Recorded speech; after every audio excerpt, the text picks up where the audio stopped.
नमस्कार साथियों, स्वागत है आपका आज के हमारे इस छोटे से वीडियो में।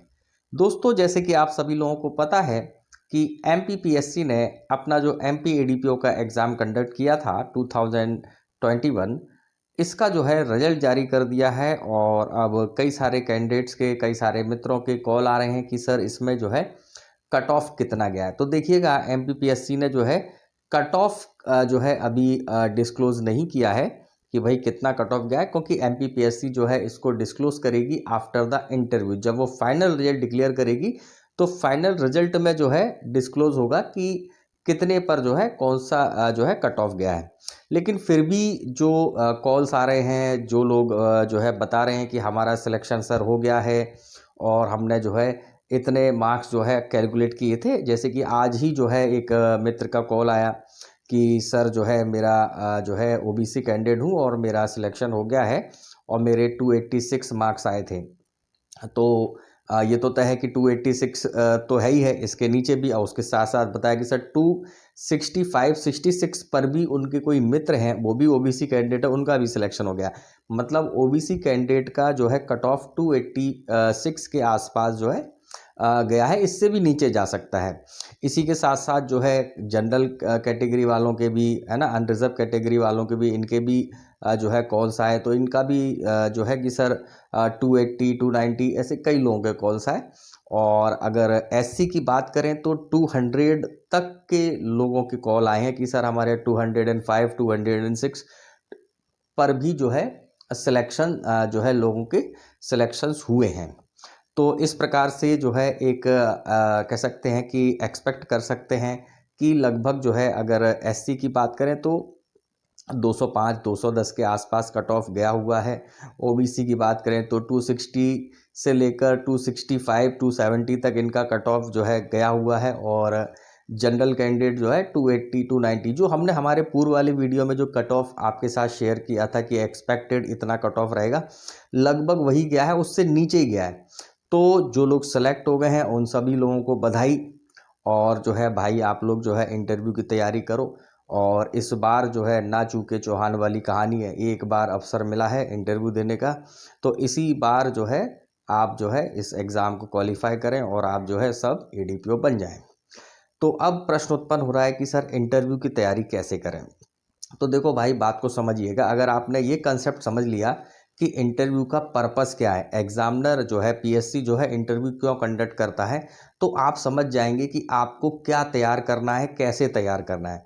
तो बात को समझिएगा, इंटरव्यू जो है यह आपकी पर्सनैलिटी का टेस्ट है। देखो, एग्जामिनर को या जो है उनको आपको चेक करना था कि आपको लॉ का नॉलेज है या नहीं, आपका करंट और आप ये सारी चीज़ें हैं। तो उन्होंने एग्ज़ाम लेकर जो है देख लिया कि भैया आपको लॉ का नॉलेज है, तभी तो आप जो है इंटरव्यू देंगे।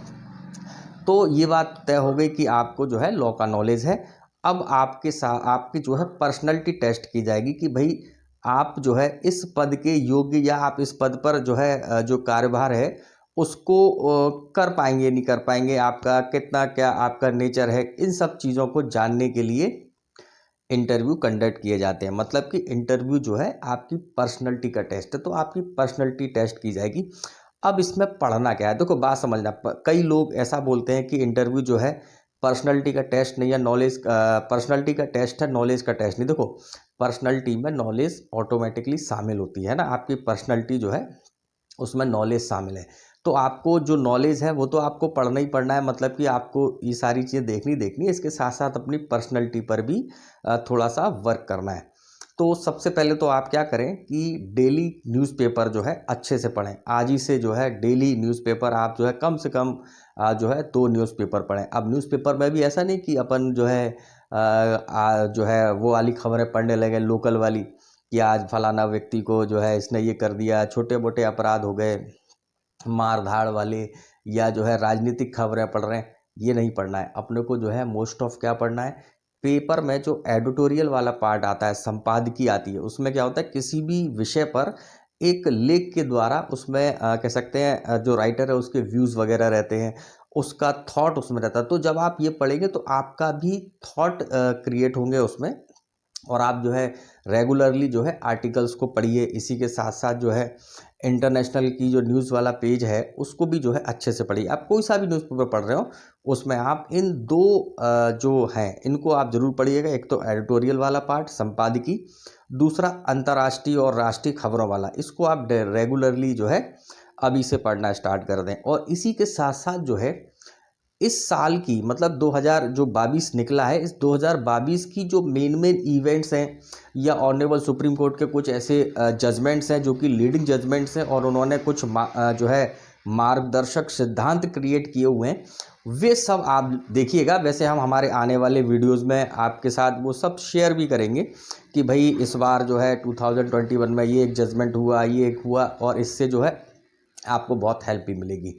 तो आप लोग जो है पहले तो आप डेली का न्यूज़पेपर पढ़िए, फिर साल भर का जो करंट की जो चीज़ें हैं 2022 की, उसको आप अच्छे से जो है, बहुत सारी बुक्स मार्केट में अवेलेबल हैं जिसमें आपको साल भर की जो भी करंट अफेयर्स जो है सब आपको उसमें देखने को मिलेगा। तो आप उनको पढ़िएगा। और इसी के साथ साथ जो है जैसे कि जजमेंट का मैंने आपको बताया कि ऑनरेबल सुप्रीम कोर्ट के कोई लीडिंग जजमेंट वगैरह हैं उनको आप पढ़िएगा। इसके लिए लॉ की मैगजीन्स आती हैं, जैसे एक मैगजीन है लॉ टुडे करके, आप उसको भी ले सकते हैं। वो रेगुलरली उस जो है लॉ से कनेक्टेड जितनी भी इम्पॉर्टेंट इवेंट्स हुए हैं, जो भी लैंडमार्क जजमेंट है, वो सब उसके अंदर है। तो आप उसको भी ले सकते हैं, मंथली वाइज आती है ना। या फिर जो है ईयरली भी उनका एक आता है कि ईयरली, लेकिन ईयरली अभी आया नहीं होगा, है ना। 2022 का भी वो कुछ दिन फरवरी मार्च तक आएगा जब तक। तो आप जो है इनको आप देखें। और इसी के साथ साथ जो है, क्योंकि इंटरव्यू में आपके साथ जो है जब चर्चा की जाएगी, बात को समझिएगा बिल्कुल। आप आपके बहुत काम की बात आ रही है कि सर लॉ में क्या पढ़ें, लॉ में क्या पढ़ें, क्या जो है आईपीसी में क्या टॉपिक पढ़ें, क्या चीज़ें पढ़ें। तो देखो बात को समझो, वहाँ पर आपकी पर्सनैलिटी का टेस्ट होना है। अब जब पर्सनैलिटी का टेस्ट होना है तो आप एक नॉर्मल चीज़ सोचो कि अगर आपके सामने कोई व्यक्ति आया जिसको आप नहीं जानते हैं, केवल उसके बारे में आपके पास एक कागज़ पर या जो उसका बायोडाटा आपके पास है, तो ऐसी कंडीशन में आपको उससे बातचीत करनी है। उसके जो वो एक्चुअल पर्सन है उसको आपको जो है जज करना है। तो ऐसी स्थिति में आप क्या करेंगे? तो देखिएगा, जो बायोडाटा आपके पास आएगा, मतलब कि जो आप बायोडाटा अपना पीएससी के पास भेजेंगे, वहाँ से जो है आपकी शुरुआत होती है कि भाई जो इंटरव्यू बोर्ड, जो इंटरव्यू मेंबर्स हैं, उनके पास आपका बायोडाटा रहता है। तो सबसे पहले आपको जो है, जो मैंने अभी चीज़ें बताई कि न्यूज़पेपर वगैरह, इनके अलावा आपको अपने बायोडाटा पे अच्छे से स्टडी करिए। जैसे कि मैं आपके साथ कुछ चीज़ें शेयर कर देता हूँ। मेरे पास पुराना पीएससी का बायोडाटा पड़ा हुआ है और उसमें जो है क्या क्या चीज़ें रहती हैं उसको आप तैयार कीजिएगा। और इंटरनेट उस पर जो है पीएससी की वेबसाइट पर सर्च करेंगे तो वहाँ पर भी जो है पुराने जो आपको जो है जिसको हम बोलते हैं व्यक्तिगत विवरणिका, वो आपको अवेलेबल हो जाएगी। तो उसको आप लीजिएगा और उसको जो है 6 प्रतियों में देना होता है, आप सभी को मालूम होगा, है ना। तो अब उसमें क्या क्या चीज़ें हैं जो आपको तैयार करनी है। तो देखिए, सबसे पहले देखिएगा उसमें आपको आपका नाम भरना पड़ेगा कि आवेदक का नाम। तो बात समझना, आवेदक का जब आप अपना नाम उसमें भरेंगे ना, तो नाम तो भरना ही भरना है, सारा फॉर्म आपको भरना पड़ेगा। लेकिन आपको इंटरव्यू के लिए तैयार क्या करना है, क्योंकि इंटरव्यू बोर्ड के सामने आपका बायोडाटा होगा। तो बायोडाटा से ही वह आपसे शुरुआत में क्वेश्चन करना स्टार्ट करेंगे, क्योंकि आप अननोन पर्सन है, आपसे बातचीत करनी है, आपके अंदर की जो है चीज़ों को जानना है। तो ऐसी कंडीशन में बायोडाटा पर चर्चा होगी। तो बायोडाटा को अपने को ज़रा अच्छे से तैयार कर लेना है। जैसे कि आपका नाम है, अगर आपका नाम किसी महान राजनेता से या किसी फ्रीडम फाइटर से मैच करता है तो आपको उसके बारे में पढ़ लेना। जैसे कि आपका नाम भगत सिंह है, तो अगर आपका नाम भगत सिंह है तो आप जो है हमारे जो महान फ्रीडम फाइटर भगत सिंह जी हैं उनके बारे में आप ज़रूर पढ़िएगा। इसी के साथ आपका नाम कुछ और भी है जो कि किसी महान शख्सियत से मैच करता है, तो आप उसके बारे में थोड़ी सी जानकारी रखें, उसको कहीं से थोड़ा बहुत आप पढ़ लें। तो इस तरह से जो है आप अपने नाम से संबंधित सारी जानकारियाँ, इसके लिए करना कुछ भी नहीं है, गूगल करिए, आप गूगल पर जो है अपना नाम टाइप करिए, कई सारी जानकारियाँ, कई सारे व्यक्तियों के बारे में आपको पता चल जाएगा। तो उसमें जो भी कह सकते हैं कि महान पुरुष हैं, जो कह सकते हैं लीडर, उनके बारे में आप थोड़ी थोड़ी जानकारी रखिएगा। फिर इसके बाद जैसे कि पिताजी का नाम, जन्म दिनांक। अब देखो जन्म दिनांक में अपने को क्या करना है कि आपकी जो डेट ऑफ बर्थ है, वह डेट ऑफ बर्थ पर अगर कोई नेशनल इंटरनेशनल इवेंट हुआ है, या वो डे जो है किसी फेस्टिवल के रूप में मनाया जाता है ना, जैसे कि अगर किसी का जन्मदिन जो है ह्यूमन राइट डे वाले दिन हुआ हो, तो ह्यूमन राइट के बारे में थोड़ी बहुत जानकारी, इन सारी चीज़ों को मतलब आप अपने जो डेट ऑफ बर्थ है उसको भी आप गूगल पे मारिए, और जो भी जानकारियाँ हैं उनको आप अच्छे से जो है अध्ययन करिए उनका, जिससे कि आपको जब चर्चा हो तो ये आपको पता हो। फिर इसके साथ जो है आपका जन्म स्थान, बर्थ कहाँ हुआ है, तो जहाँ पर भी आपका बर्थ हुआ है, जहाँ के भी आप डोमिसाइल हैं, उस डिस्ट्रिक्ट की सारी जानकारी आपको होनी चाहिए। वहाँ पर कौन सी ऐसी ऐतिहासिक इमारतें हैं, वहाँ के एमएलए कौन हैं, वहाँ के अगर कोई फ्रीडम फाइटर वहाँ से हुए हैं तो उसके बारे में जानकारी होनी चाहिए। और भी जो चीज़ें हैं आपके क्षेत्र के, जो कि उस क्षेत्र को फेमस करती हैं, वो सारी जानकारियाँ आपको होनी चाहिए। तो इसका भी आप अध्ययन कीजिए। वहाँ से एमपी कौन है, और भी जो भी चीज़ें पॉलिटिकल चीज़ें भी आप अच्छे से ध्यान रखिए। उसके साथ साथ जो है ज्योग्राफिकल जो चीज़ें हैं उसको भी आपको पढ़ना पड़ेगा आपके क्षेत्र के संबंध में, है ना। तो ये तो हो गई जन्म स्थान की बात। फिर अपन देखें यदि आप आवेदक मध्य प्रदेश के निवासी हैं तो मध्य प्रदेश को कोई दिक्कत ही नहीं है इसमें। हाँ, अब आते हैं कि आप आवेदक मध्य प्रदेश में घोषित अनुसूचित जाति जनजाति के सदस्य हैं, तो भैया अगर आप अनरिजर्व कैटेगरी में, कोई दिक्कत नहीं। अगर आप ओबीसी कैंडिडेट हैं और आपकी कोई अलग जाति कम्युनिटी है, तो उसके बारे कुल मिलाकर आप जिस किसी भी जाति समुदाय के हों उसके बारे में आपको जानकारी होनी चाहिए। अगर आप एसटी कम्युनिटी के हो तो एसटी से रिलेटेड जो भी जानकारियां हैं कि भाई एसटी में आप किसी जनजाति संबंधित, तो उस जनजाति के बारे में आपको अच्छे से अध्ययन कर लेना है ना। उसकी सारी जानकारियां आपको होनी चाहिए। और इसी के साथ साथ कॉन्स्टिट्यूशनल प्रोविज़न भी पता होनी चाहिए कि कहाँ पर जो है एसटी आयोग का उल्लेख है, कहाँ पर एसटीओ के संबंध में इनको जो है ना रिजर्वेशन पॉलिसीज़ क्या है, ये सारी चीज़ें आपको अच्छे से करनी होगी। एससी के हैं तो भी आपको जो है ये सारी चीज़ें करनी होंगी। फिर इसके बाद जो है आवेदक का डाक का पता, अब एड्रेस वगैरह, तो जो भी आपका क्षेत्र है उसके बारे में जो है सारी जानकारी आप रखिए। फिर इसके बाद जो है एजुकेशन वाला क्लॉज रहता है, कॉलम रहता है कि आपको जो है आपकी एजुकेशन कहाँ से हुई है, आपने क्या, तो इसमें देखो आपने एलएलबी किया है तो लॉ तो वो पूछेंगे ही पूछेंगे, है ना।